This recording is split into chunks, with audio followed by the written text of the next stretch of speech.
Hello YouTube fans, my name is DanO and I'm going to do a full, in-depth review of the new Godzilla movie.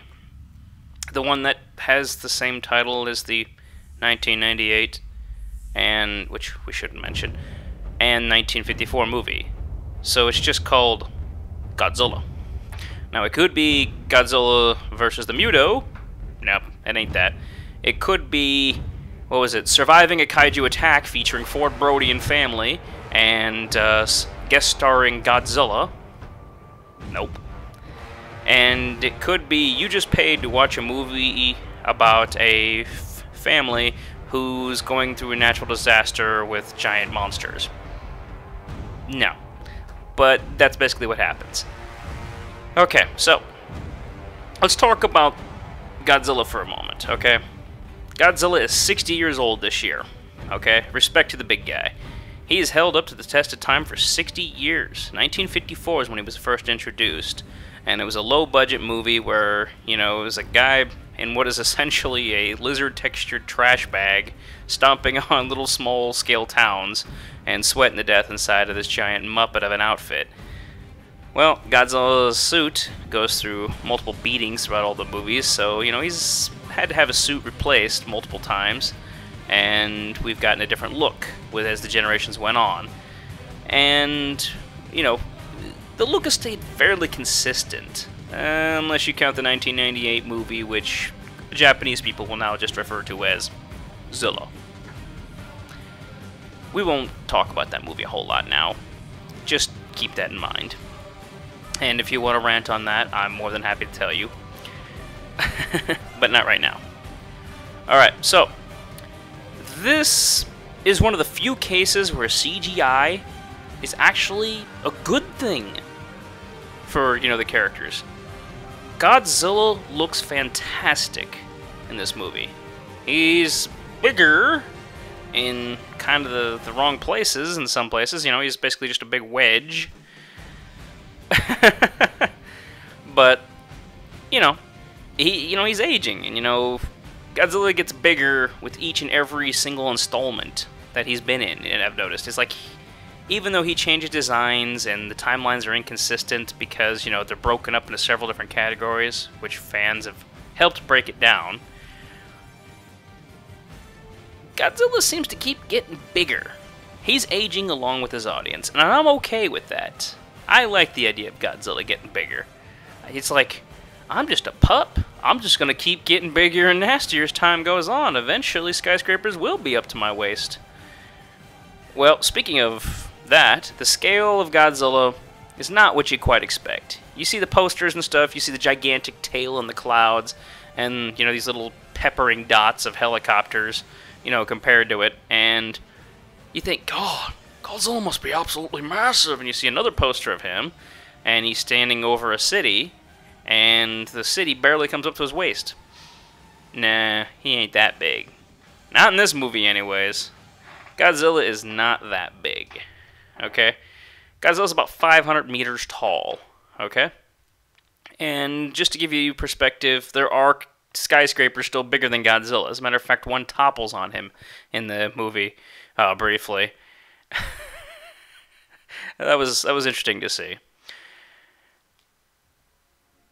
Godzilla's roar has stayed pretty traditional to the original Godzilla roars, although it's gotten a little bit more balls now, including a much longer, much more powerful one, which he basically yells at the main character of the movie, which isn't Godzilla.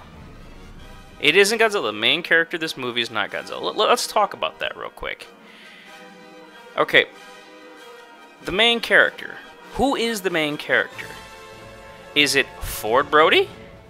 Is it Joe Brody, the father, who is probably the best actor in the entire movie and has the best dialogue, best story, and best investment in the entire movie as far as humans go? No? Is it this quivering-lipped wife, Ellie Brody? No? Well, how about these two mutant things, the m.u.t.o? No? That's not Godzilla? Well, gee, I could have swore I paid money to come see a Godzilla movie.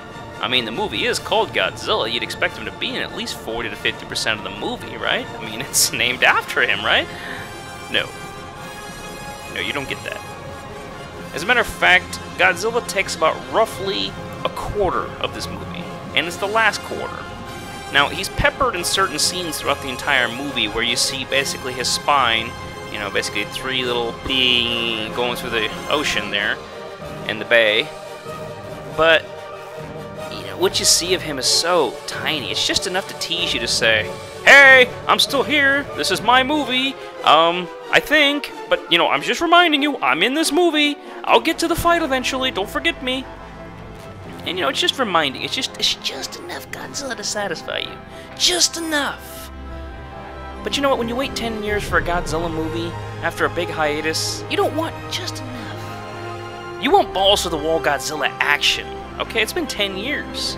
You need this. Especially when they're putting in millions of dollars into this. What do we get instead? We get the drama survival story of a family, of a soldier, whose father, you know, was finding out about the m.u.t.o, and many bad things happened, and they are basically just in all the wrong places at all the wrong times, while Godzilla and the m.u.t.o are screwing stuff up. Mostly the m.u.t.o.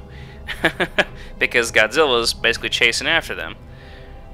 Which leaves me to wonder, you think about Godzilla Final Wars, and Godzilla was all over the planet. He went to all different kinds of countries to kick the crap out of monsters, and he seemed to just be there. He seemed to just get there, like nothing. Here, he spends half the movie, like, you know, a chase going after these things. And then apparently one of them gets in a brawl with him, you know, the male, m.u.t.o gets in a fight with him, and you're like, yeah, we're gonna get some Godzilla action now. He's gonna pound the crap out of him. And you're like, yeah, we're getting there. And you see the fight happen, and then they cut to a TV, which shows it, like, on the news, and you're like, oh, okay. And then they cut to the family again, and you're like, no, you just cut away from an epic Godzilla fight. Why would you do that? So when they finally get done with this humdrum, you know, drama that's going on, they jump back to Godzilla with an entire fleet of ships going with him, swimming in the ocean, no longer fighting.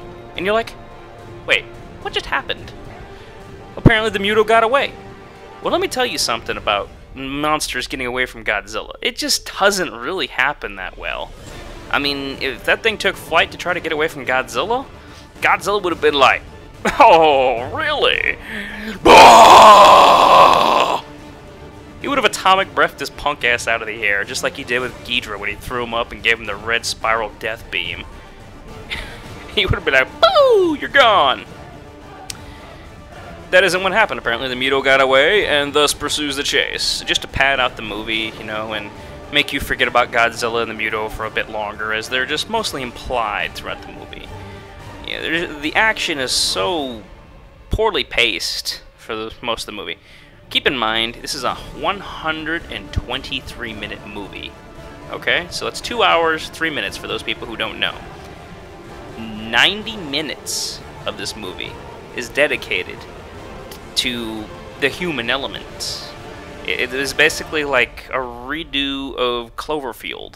Okay? You remember Cloverfield, right? If you haven't seen it, then you're missing out. Okay? Except for, I think Cloverfield did it better. You know, in a shaky cam and all that. Yeah, probably some people turned off because it reminded them a bit of the Blair Witch Project, but Cloverfield was kind of like the Godzilla victims video, you know? People that were real trying to get away from the disaster known as Godzilla. And Clover would be the substitute for Godzilla for, you know, copyright reasons. And, no. You know, you want to see the big Godzilla smackdown, beatdown fight. It doesn't really come. They wait. They make you wait for it. You have to stomach this pasty soldier, Ford Brody, who is very meek, very soft-spoken, very timid, and I don't blame the actor, okay? The actor who played Kick-Ass, I guess, it's not his fault. I blame the way he was written. He's just a fairly uninteresting character. I can't feel invested in him. And It's not even really the story that makes me uninvested. It's the fact that I came there to watch a gigantic lizard blow shit up. I paid money to go see my hero, Godzilla, kick the crap out of another monster or smash an entire city for no apparent reason. It's a very simple logic. I go to kaiju flicks to watch a kaiju screw something up. Okay? And, you know, the idea is how helpless humanity is. Yes, I get that. You know, and the movie does a really good job conveying that all these plans are coming together, that we're going to try to take out these monsters, and those monsters basically just screwed up our entire plan. Yeah. That's great. That's great. You know, that's great for the first half of the movie. I will allow 60 minutes of this crap. But you gotta give me at least this change out with another 50 minutes at least of the big guy kicking butt. I mean, you can drag out that fight. I mean, even if you got to make it like, well, the m.u.t.o burrowed, or, you know, it reproduced, you know, something like that, you know, or can regenerate from some of Godzilla's attacks, and da-da-da-da, you know. Any dumb explanation would have worked for that, just to pad that fight out. But, no, we didn't get that. And I'm okay with it. The movie was great. I'm a Godzilla fan, and the last 30 minutes of the movie was worth the price of admission. It really was. I mean, I was clenching onto my seat handles, just be like, get to Godzilla, get to Godzilla, get to the Monsterzilla, I want to see him, I want to see the new Godzilla, show me him! Well, I was patient, though. I just kind of grit my teeth and grabbed my handles of my seat, and, you know, I wasn't impatient, because, you know what, when it comes to Godzilla, I grew up as a little kid with this guy, okay? So, you know, I'm like, yeah, Godzilla! Oh my god! Big angry silly monster screws something up! He's the good guy! He's the king of monsters! I know, and, you know, I'm normally reserved about things, but Godzilla brings out the little boy in me. I just want to watch the monster. I just want to watch him. That's all I want to watch. I don't care about people. I don't care about victims.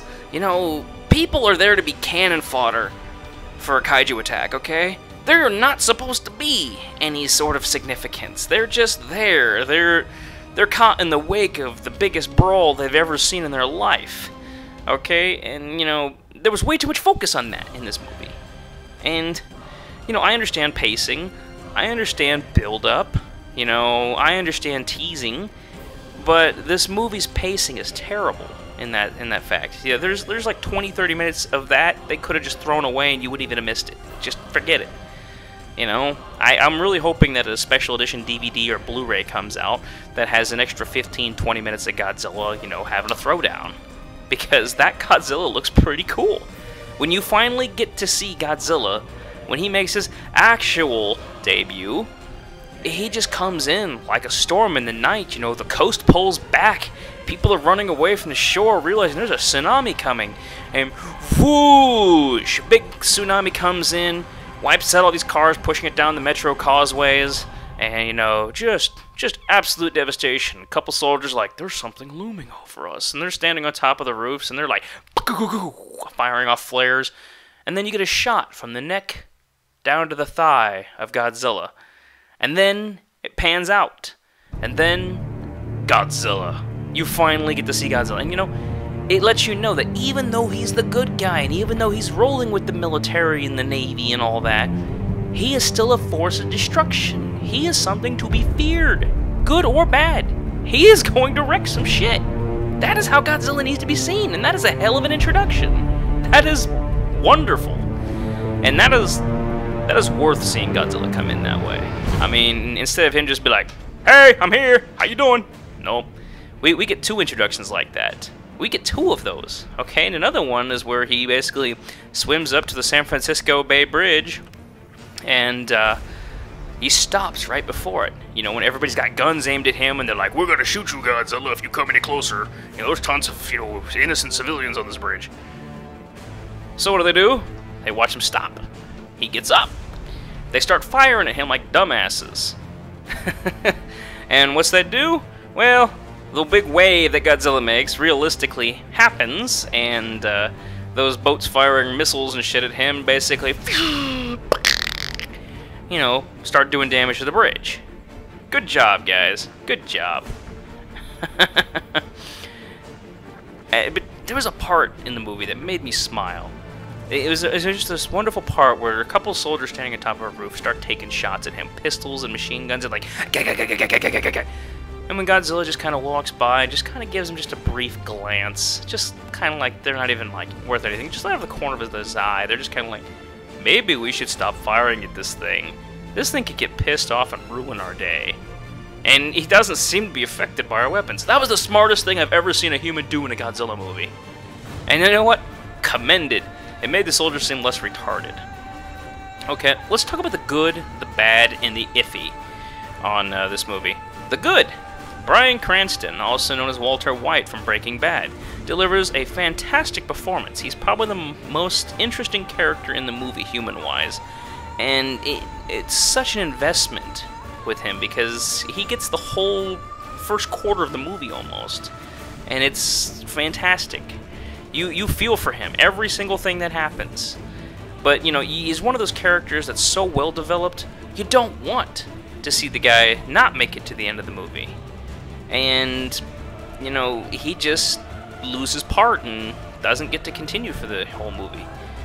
Instead, we get his far less interestingly written, much more meek and timid sounding son, Ford Brody, who I will just refer to as Pasty, because he's like the whitest character in the entire movie, who looks like he's never had 3 months of basic training because he has no complexion whatsoever. Looks like they powdered him up like Beetlejuice and sent him out on the, you know, on the fly. And if you were to ask me what I thought about Ford Brody, I would say that he was a guy who found a building where there was a LAN center and a 24-hour fitness put together, and he would just kind of jog in between the two and never leave the building because he never developed complexion, but he had a great body. He was, you know, he was in good shape. And he also seemed to be a little bit socially awkward. You know, I'm going to let it slide because of the incidents that happened, you know, in his life. And his wife, I don't know. I was invested in his wife a little bit, you know, his mother being concerned and terrified of all this crap going on. But just the stupidest thing made me lose interest in her and stop taking her seriously. And that was this little lip quiver she did. She just, I can't even do it. She just had this jittering lip thing going on a couple times in the movie. It was just overacting. It was just a little too much. It was just a little too much. And aside from that, she was alright. But you know what? That's not what I was there for. I wasn't there for Ford Brody. I wasn't there for Ellie Brody. Yeah, I was barely there for Joe Brody. Joe Brody was just written so well that, you know, I wanted him to keep going. You know, Joe was good. From start to finish of his performance, I loved Joe Brody. And, you know, I never even watched Breaking Bad, but just watching that movie made me want to go back and go see Breaking Bad for the first time. He was just that well written. And, what was it? The Asian guy whose name I forget. What little time he actually gets to talk and isn't cut off by every other white douchebag in the movie. You know, I liked him. You know, he's the only guy who had sense to know what's going on. He's like, this is Godzilla. He's gonna go after them damn things. And just let him do his job. You know, you think you can do something? You're not gonna be able to do shit. Godzilla's gonna be playing the trash man. And Godzilla played the trash man in the movie. Godzilla was the trash man. What does the term trash man mean? The trash man is the guy who basically waits until everything's all done and said, and the damage has been caused, and then he comes and cleans it all up. Every effort has been made up until him, and then he comes and he wraps it all up, and he puts a nice little bow at the end, and he takes out the trash, aka the m.u.t.o. You know, and the fight that goes on between Godzilla and the m.u.t.o in the last 30 minutes, basically the actual big debut of Godzilla, that is glorious. That is what sells the movie. That is worth the price of admission alone is the last 30 minutes. You waited 90 minutes to see this. This is what you came for, okay? You know, you had all the, you know, the mutant monster thingies, the m.u.t.o. Okay, cool. I love a good monster, especially when they're introducing a new one. And they were intimidating. They were great looking. And, you know, I love the red glowy eyes that they had that just went all the way up the side of their heads. And I like the sound they make. And when the big brawl went on between Godzilla and the m.u.t.o, you know, it wasn't a one-sided fight. You know, Godzilla was getting pummeled, you know, there, and he was taking it, and he was throwing it out, too. And, contrary to popular belief, atomic breath, aka what I like to call Giga Breath, because it just sounds tough, wasn't used as a last resort. It was one of those, okay, I had about enough of your shit. I think it's about time to own your ass. And then you get this beautiful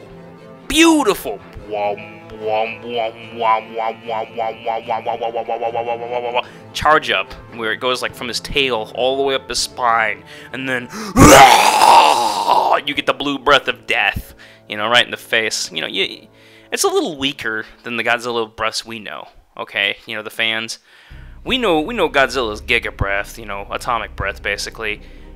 You know, atomic's the proper name, by the way, just for any fanboy who wants to come and argue with me on that. I understand that. You know, it was a much smaller, more concentrated stream. You know, kind of like a flamethrower throws out the first couple feet. It was like that. And that's understandable. It's a little bit more realistic, if you ask me. Even though I personally prefer the Kamehameha wave of death coming out of his mouth. Especially the red spiral beam that comes out and screws up Ghidorah. There was a scene that Godzilla actually meets the main character of the movie, Ford Brody, and he just kind of has a stare down with him for a moment, and then the longest, most powerful, theater-shaking roar that Godzilla has ever given off. It just goes. You're like, is it gonna stop? It just keeps going and going, and these lamps are just flowing helplessly. You know, these little Chinese lamps. You know, at the power of this roar, it just, in the theater, it was just like the whole thing just shook the piss out of the theater. And you know, that would have been one of those things. If you were standing where he was standing, you would have pissed your pants. I don't care how manly or tough you think you are.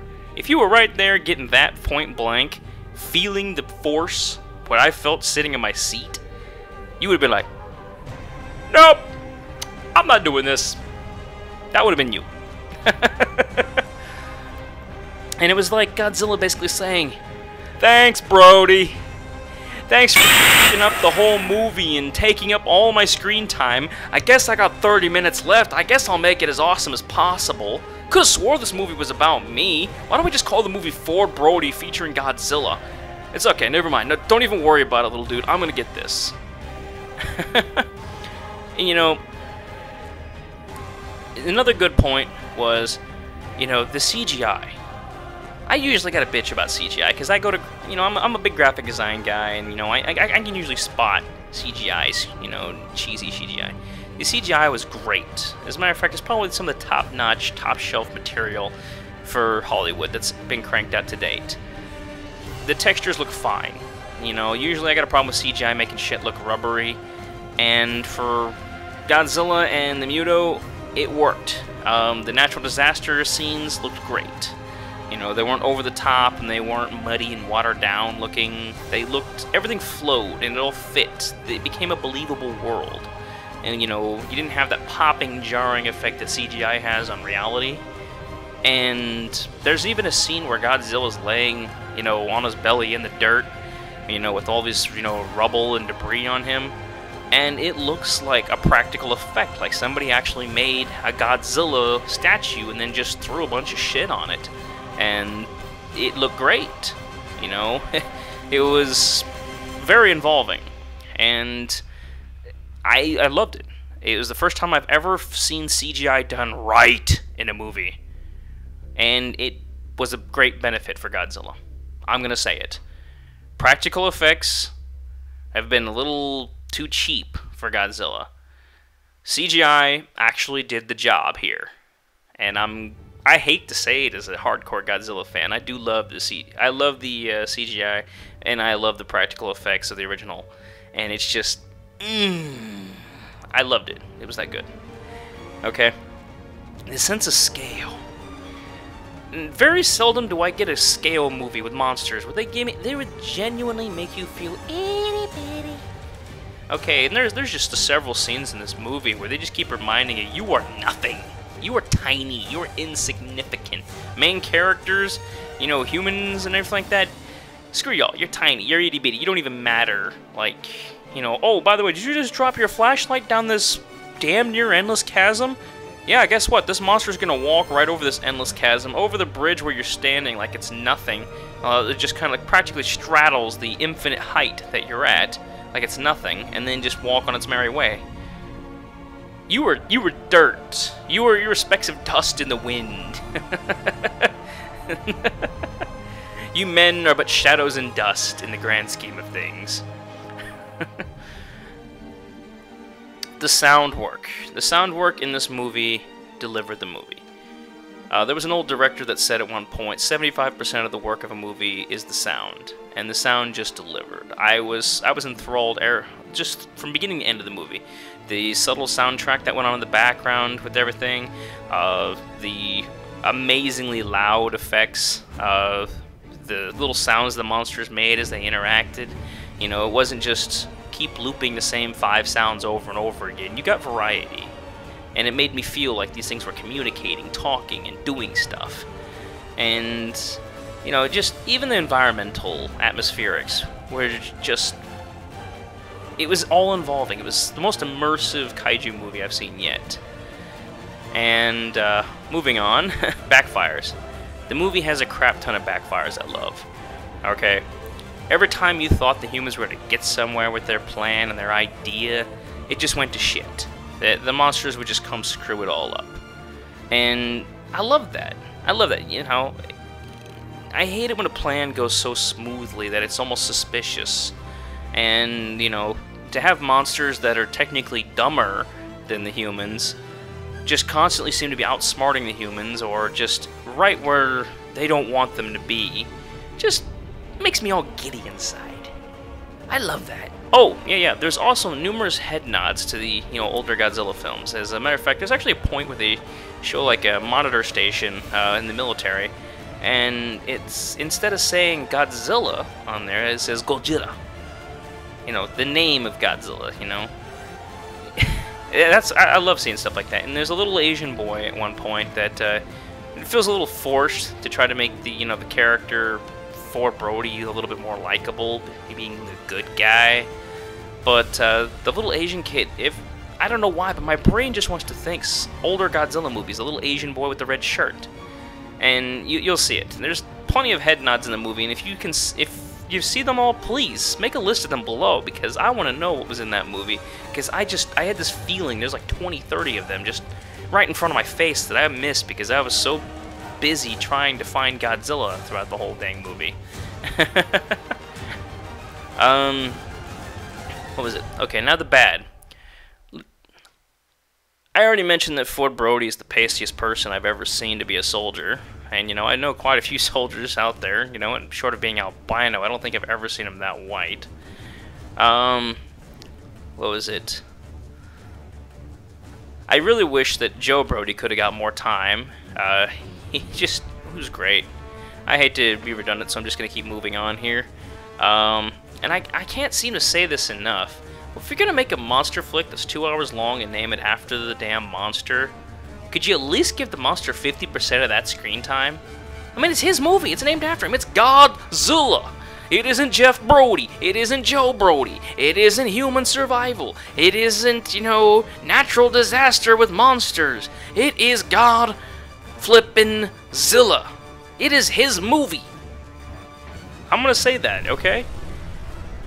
Oh, what was it? And, you know, I have this picture on the Tumblr here. I'm gonna link you the Tumblr. The Tumblr is where I put the full in-depth review in text. Probably a little bit more well-written in this damn video. And there's a picture of Godzilla facepalming, and I absolutely love it. You know, call me heartless, but like I said, I don't really care about humans in a Godzilla movie. I mean, they play their role as far as the storyline, but when the storyline outweighs the action in a kaiju flick, I've lost interest. I mean, I kept interest up until about the 60-minute mark of the movie. And then 30 minutes, I'm just sitting there.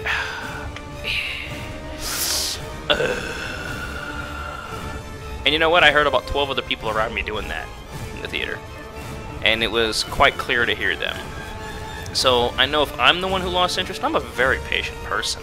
I mean, I sat through the entire Lord of the Rings trilogy back to back and didn't even bat an eye. I was like, yeah. No, actually, I even sat through all the Final Destination, all the Saw movies back to back in one long horror movie marathon. It's a lot of patience to sit there and do that, trust me. But I just didn't have it for this Godzilla movie, and I don't know what it was. Maybe it's just the way the characters were written. Maybe it was just the fact that they didn't know how to make me feel invested into, you know, the Brody family after the initial two Brodies. Okay, well, let's talk about the iffy. The iffy. Wouldn't a real military squad would have sent a advanced recon team ahead to check if the tracks were clear and safe to transport sensitive materials? I mean, they're transporting two big-ass megaton nukes on a train to the delivery site, and they don't think to have somebody scout ahead to make sure the tracks are clear, that there's nothing, oh, I don't know, giant monsters in the way? Nope. Never even came across. It makes the American military look pretty damn incompetent. Another one that I think most fans are probably wondering, does it seem a little bit counterproductive for the m.u.t.o to rely on tiny resources? You know, a tiny resource is a single nuke that was practically given to them by those very same incompetent soldiers. You know, instead of the nuclear waste dump facility in Nevada that the female m.u.t.o came out of, which could have easily provided a clutch, just like an infinite supply. I don't understand. I mean, these m.u.t.o were chomping down nukes like popcorn, and, you know, eating, you know, reactors to submarines and stuff like that, like it was nothing. And just what? One nuke apparently can sustain an entire clutch, but multiple nukes can't seem to feed the parents, and seem to, you know, the parents seem to take 15 years, by the way. The parents took 15 years to develop in a highly radioactive zone for each one. One of them in a nuclear power plant, one of them in a waste dump facility where they dispose of radiation stuff. Which, I'd still like to know whose dumb idea it was to dispose a radioactive corpse, well, what they assume to be a corpse, in a place where it had to have been known that these things fade off of radiation. And, you know, I mean, I'm not talking from the viewer perspective. I'm saying that these monsters were both discovered at the same time, and for 15 years, Japan basically has one of these damn things growing in the power plant. And these guys who took the other one to America and dissected it and all that didn't get any information about the one in Japan. I don't know, just there's some really terrible communication there.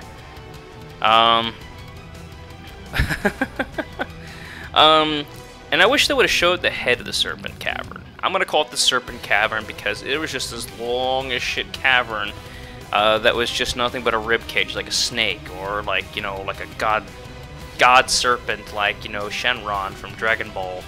And I would have loved to see the head of this thing. Was it a dragon? Was it a snake? How come we can't get Godzilla fighting something way bigger than him like that? I want to see that. Give me Godzilla beating the crap out of a giant serpent monster that's just 5-10 times bigger than him, and have him ride it like a bull. Maybe blow its head off from behind, you know, with a Giga Breath. That would be awesome. I want to see that. Gimme, gimme, gimme. Okay. And I think one of the bigger points that really kind of left me just being overly analytical, movie logic just is the reproduction and gestation cycle of the m.u.t.o. It was really cryptic and unexplained. I mean, here you have two monsters that take 15 years to grow, or possibly mutate from spores, which, you know, it's implied that that's what happened, but they don't really understand the physiology of the monsters themselves. And then it seems to take less than an hour in movie time for the two to mate, create a clutch of eggs, which are already having fully developed miniature m.u.t.o inside of them, clearly visible, and they just already have it in less than an hour. It's like, wait, what? Okay, so then they make all these eggs around the single nuke that they managed to snatch and not eat, and, you know, I'm like, so this one nuke, this one little nuke is going to provide all of these little babies? and you guys have been sitting there for 15 years soaking up radiation from two far more radioactive sources. So, I don't understand, because they make it seem like in the movie that these eggs could hatch any minute, any hour, any week, any day, any year. They just make it seem like it's a big, pressing issue, okay? Even though it seemed to take 15 years for the other two to fully grow to fruition. I just don't understand. Was that the mutate? What did the m.u.t.o mutate from the spore and gain new properties, and the offspring basically hatch much faster, like the Godzilla in the 98 movie? I don't understand. I want to assume that that's the case, but it's never really clarified. There's a little tiny bit of exposition that might have helped there, but nobody knew. I guess they wanted to make it to where the audience didn't know either. So I'm gonna let that one slide, but that's iffy with me. Okay, a building fell on top of Godzilla and incapacitated him for several minutes. Okay, if we were going by OG Godzilla, then he would have just shrugged the rubble off like it was a pile of Legos. It would have been nothing. But no, this Godzilla got knocked that shit out by a building that was bigger than him. Yeah, okay. There was a part of the movie that just made me rage almost, because I was sitting there, like, are they gonna try to kill off Godzilla in this movie too? Because there's a scene where Godzilla's just there on the ground, and fight's already done, it's long forgotten, and I'm like, is Godzilla dead? Don't tell me he's dead. I will pick this seat up off of this theater floor, all bolts and all, and I will throw it into the damn screen. And I just had enough rage in me going, and I decided, oh wait, surely if this was Toho approved, Godzilla's got to get the hell back up. Well, after enough time, Godzilla gets back up. And then I'm like, yay, jubilations! Okay, well, I was expecting Godzilla to do the typical Godzilla douchebaggy thing, and then basically turn around and be like, oh, by the way, you guys are assholes, to the military. Just because, it's Godzilla. Godzilla doesn't really care for anything, You're all bystanders in his book. So that doesn't happen. Instead, we get the traditional, farewell everybody, my work is done here, I've killed the monsters. Okay, and then there's the trailer. The trailer has you think that the whole movie is about Godzilla, and that he is going to be what's hidden as a threat, and what he's going to be the big bad thing, and, the main antagonist of the movie. But then you get to the movie, and the trailer has nothing to do with the actual Godzilla movie in context. And I'm not sure if that's brilliant, or if that's really misleading. I want to say it's brilliant, because it doesn't spoil the movie, but it doesn't necessarily lie. It's just pieced together to the point where it seems like a lie, and it's just, ooh, you were walking a fine gray area there with the trailer. Okay, they never show you really the m.u.t.o, except for just little tiny bits of it, just enough to be like, whoa, what's that? And I'm okay with that. Okay, so my rating, I wanted to give this movie a 10. I seriously wanted to give this movie a 10. But I'm going to give it a 7.5, and that's only because the pacing, the fact that Godzilla didn't have at least 40% screen time really disappointed me. I waited 10 years to see the big G come back on screen, and to see a CG version of him that, just rocked it. That would have just made me so much happier if the movie was more Godzilla and less human bullshit. Okay. There's nothing wrong with the actors. The acting was done fine. The writing for some of them was kind of and then some of them was, whoa, that's really well written. Bryan Cranston, you got one of the better roles, buddy. Pat yourself on the back. And it's only, really saving grace, was Godzilla. I could have swore I was watching two different movies smashed together. A disaster flick, with the soldier and his family, and then, trailers or, a 30-minute episode of Godzilla somewhere in there. And that's what I felt like. It was like watching two different movies.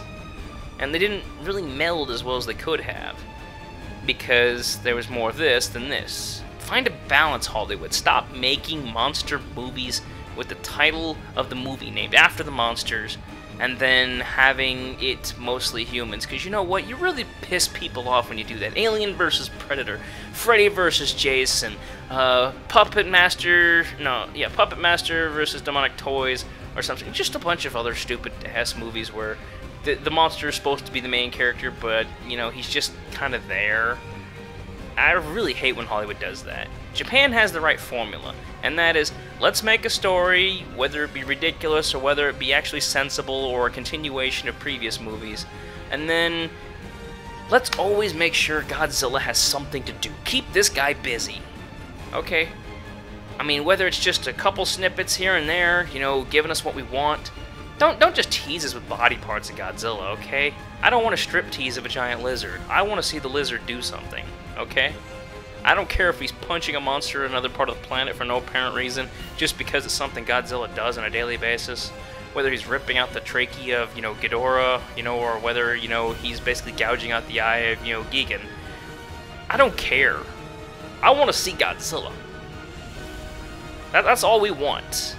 That's all we want, Hollywood. We want to see more Godzilla. You read me?